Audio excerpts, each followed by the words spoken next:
asked Wanda beforehand if she would be offended if I used this illustration, and she said it was okay.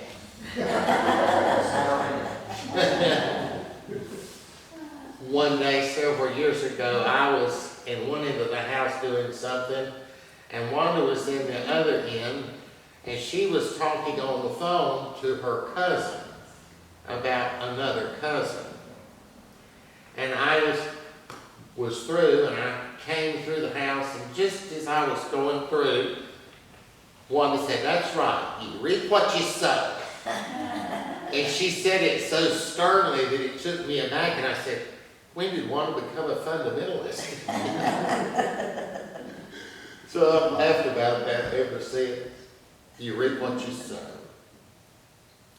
That's an old adage you hear. I've heard that used a lot in my life. It's usually used in the negative sense. Something bad happens to someone who's done something we think they deserve it, and we think, well, you reap what you sow. You get what you deserve. Reap what you sow reflects the belief that you get what's coming to you. If you do bad things will come back to you. It's usually used that way in the negative context, but actually reap what you sow and get what you deserve works both ways.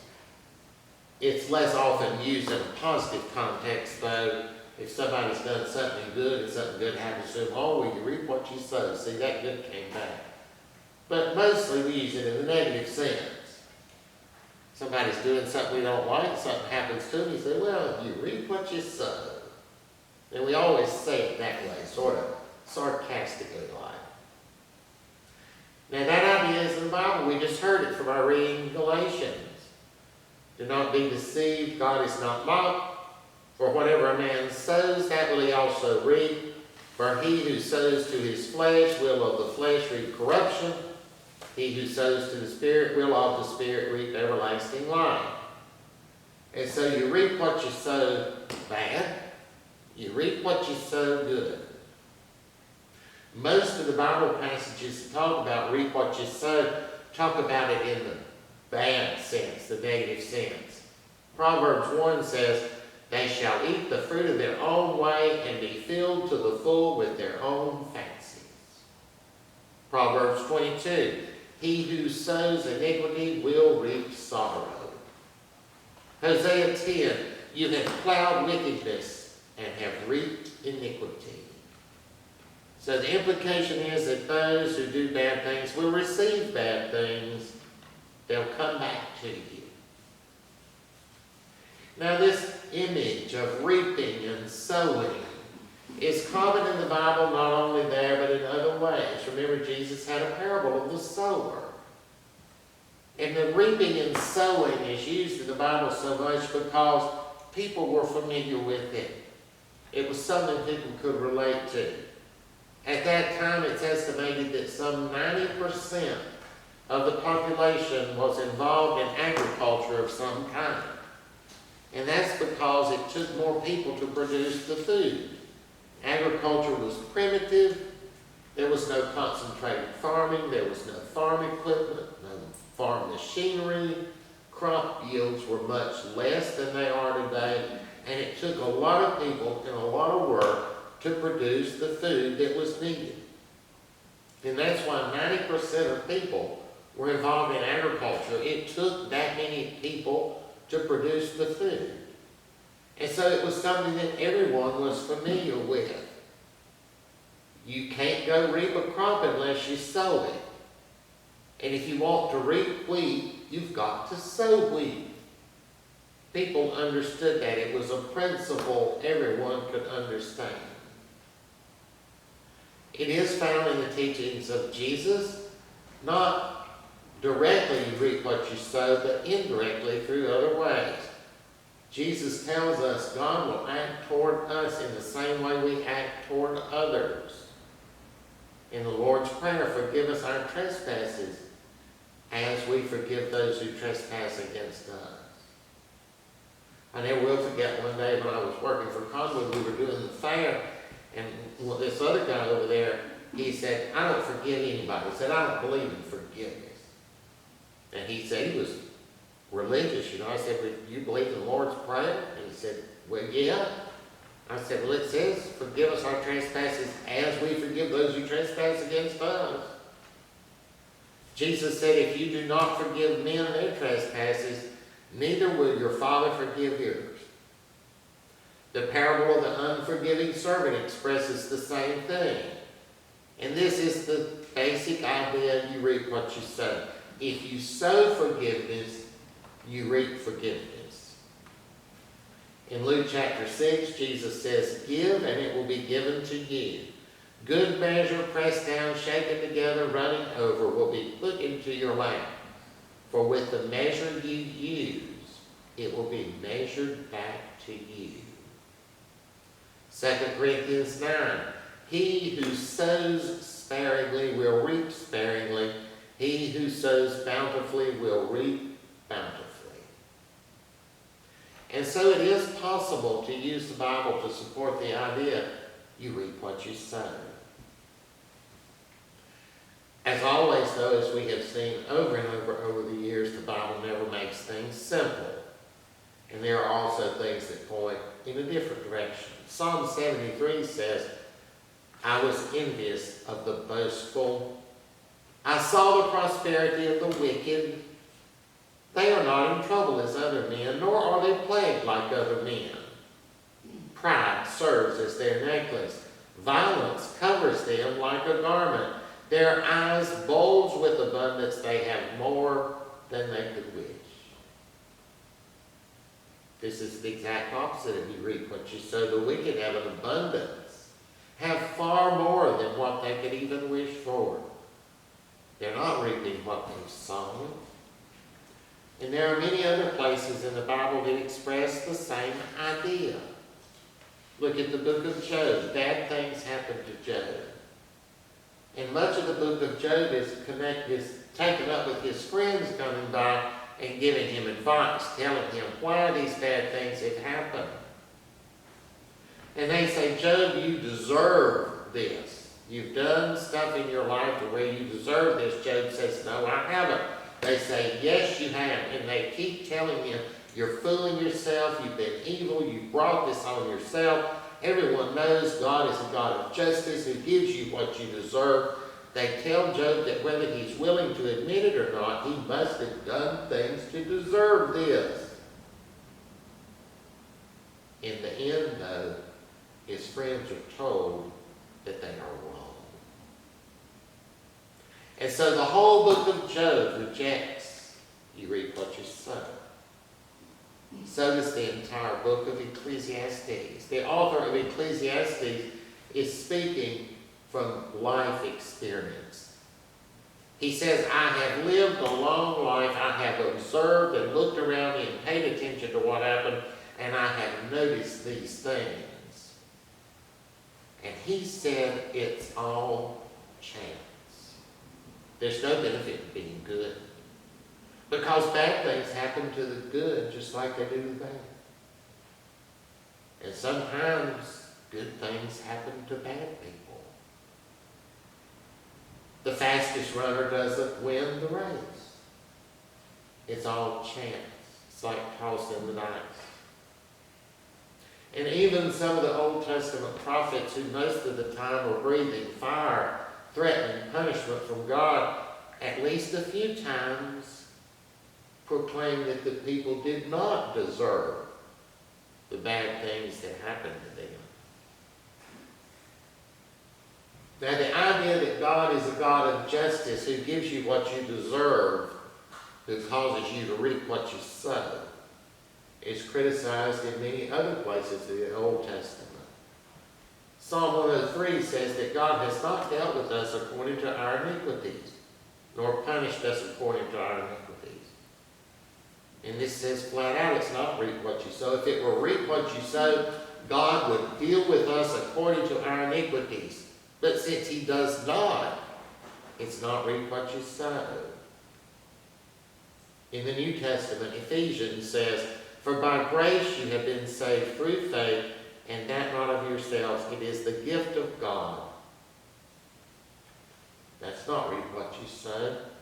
This sees salvation as not something we earn, not something we reap because we sowed it, but just something that we are flat out given.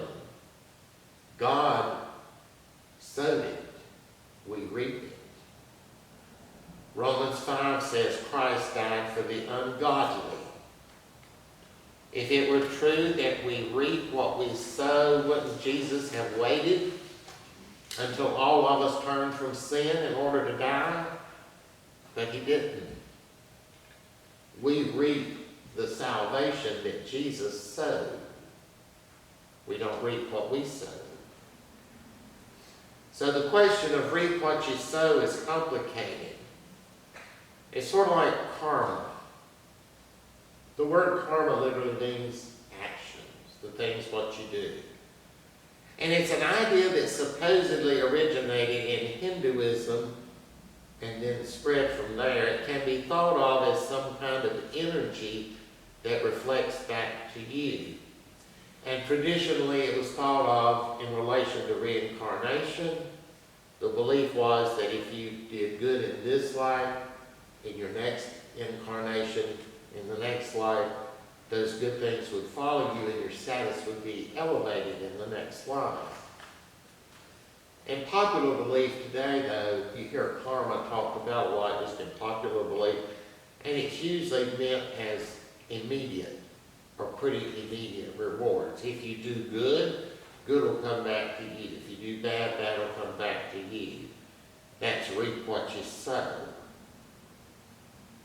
And interestingly, karma is believed to work not only on the individual level, but also on higher levels of groups, like on the family level, the community level, the county level, the state level, the national level. Any kind of group has karma associated with it. It sends out karma, which is then reflected back. So I want us to look at 3 possible ways reap what you sow could work. The first way is the way some of the Hebrews of the Old Testament thought, that God sat up there in heaven, kept score, and evened it up. God gave you tit for tat.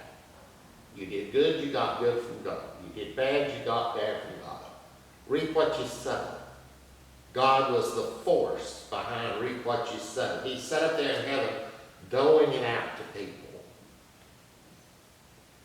The second way reap what you sow could work is through something like karma, some kind of energy that's reflected back to you that doesn't require a deity up in heaven sending things to you. It just works on its own, just reflects back to you. Now the third way reap what you sow could work is just through natural cause and effect. It's not God doing it. And it's not some kind of reflective energy doing it. It's just the way things work. For example, if you treat other people bad, you're probably going to get treated badly back from them. If you want other people to treat you well, you're going to have to treat them well too. You can't treat other people like dirt and expect them to treat you well. It's just natural, you know. So that's the natural reap what you sow. If you go in somewhere pitching a fit, you can't expect people to be nice to you. So those are the 3 ways that reap what you sow could work. It could be administered individually by God. It could just be a reflective energy of some sort. Or it could just be that people just will be nice to you if you're nice to them and mean to you if you're mean to them. And of course, reap what you sow. If you go out and you go to McDonald's every day and eat 2 cheeseburgers, french fries, and a milkshake for lunch, and you then end up weighing 450 pounds, that's sort of like reap what you sow. So in essence, the idea of reap what you sow says that I am in control of my own destiny by the things I do. It says that the city of Shelby is in control of its own destiny by the things it does. It says that the United States of America is in control of its own destiny by the things that it does. Joys as well as sufferings are of our own making. What we did in the past determines the present, and what we do in the present will determine the future. What we send out comes back. And of course you can think of all kinds of examples where that might be true. I don't know what the total is, but as of a couple of months ago, the United States had done over 40 bombings in foreign countries so far in 2025. So if you live in violence and project violence, how can you be surprised when our society is full of violence? Where women get stabbed on trains in Charlotte, or people get shot off the stage in speech. So, violence, reap violence. So see, you can come up with all sorts of examples. But is reap what you sow always true? If it were, the wicked would not prosper, yet we know that they do. And the Bible even admits the wicked prosper. Sometimes it seems like being wicked is the only way to prosper, to get ahead in this world. People console themselves, well, they may prosper a little while, but it'll catch up to them, it won't last. But sometimes it does last. And sometimes they go to their grave prospering. I've known people who lived their whole lives running over other people and got by with it. They prospered and had good long lives. Died of old age in their own home. Would you walk up to a man who had been severely disabled from birth and say, you reap what you sow?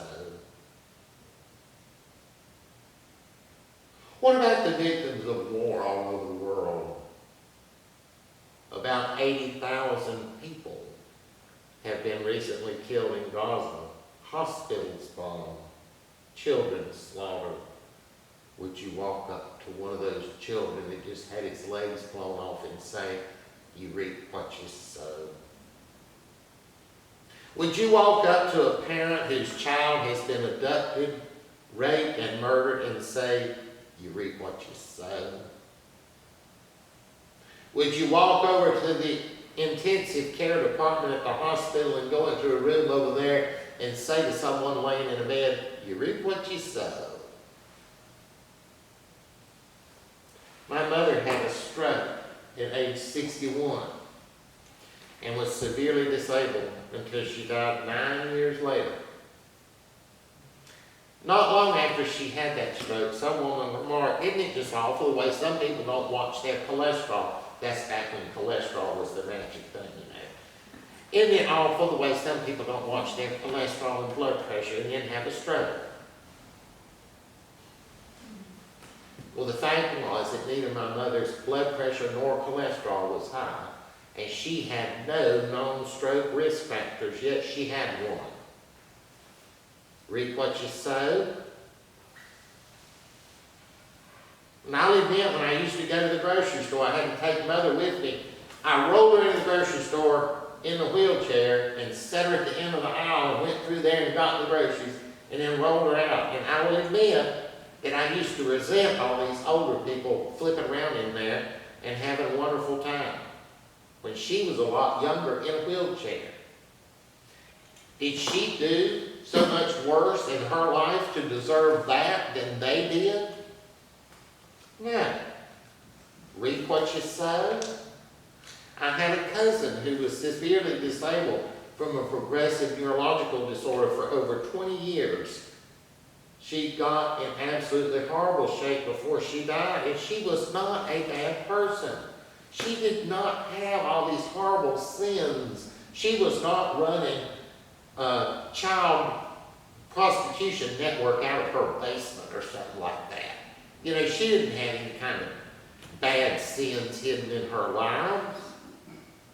She was absolutely convinced, though, that many people did believe she was reaping what she sowed because she wouldn't go out in public. She thought people, when they saw her in the shape she was in, would know that she was a horrible sinner and God had struck her down and she was reaping what she sowed. But she didn't. Now, I know some of you have or have had family members who have gotten in a very bad physical, medical shape medically. They didn't sow that, no more than anybody else. You see, reap what you sow sounds so simple, and it sounds biblical. We might nod ourselves in agreement until we stop and think about it, and then we see it's not so simple. Much of the Old Testament struggles with this very question, although you have to step way back before you see it. Why did the Hebrews have such a flourishing society and then lose it? That's what they wondered. And that's really what the Old Testament struggles with. There are many voices in the Old Testament that say different things. One voice does say, reap what you sow. It sure does, it's in there. But other voices in the Old Testament say, it's not reap what you sow. And we talked about some of those earlier today. And you know the Old Testament never resolves the question. It leaves that question open. What's the time frame for reap what you sow? Is it in this life? Is it that if you do good in this life, God will reward you with good health and wealth? You know, versions of Christianity have said that.